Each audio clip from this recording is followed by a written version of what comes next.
ਮਾਸ਼ਾਅੱਲਾ ਬਲਾਲ ਸਾਹਿਬ ਤੁਸੀਂ ਜਾ ਰਹੇ ਹੋ ਇੱਕ ਮੁਹੱਬਤ ਵਾਲਾ ਸ਼ੇਰ ਸੁਣਾ ਦਿਓ ਠਾਕਰ ਦਾ ਓਏ ਹੋਏ ਹੋਏ ਹੋਏ ਠਾਕਰ ਨਾਲੋਂ ਠੀਕ ਕਰ ਚੰਗਾ ਹੈ ਜੈ ਵਿੱਚ ਪਾਣੀ ਪੀਵਣ ਕੁੱਤੇ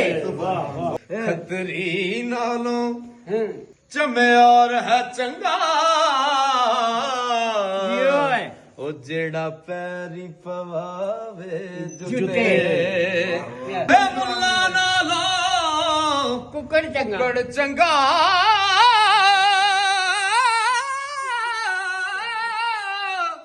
ਉਹ ਜਿਹੜਾ ਲੋਕ ਜਗਾਵੇ ਸੁੱਤੇ ਬੁੱਲੇ ਸ਼ਾਹ ਤੂੰ ਵੀ ਯਾਰ ਮਨਾ ਲੈ ਨਹੀਂ ਤੇ ਬਾਜ਼ੀ ਲੈ ਗਏ ਕੁੱਤੇ ਵਾਹ ਵਾਹ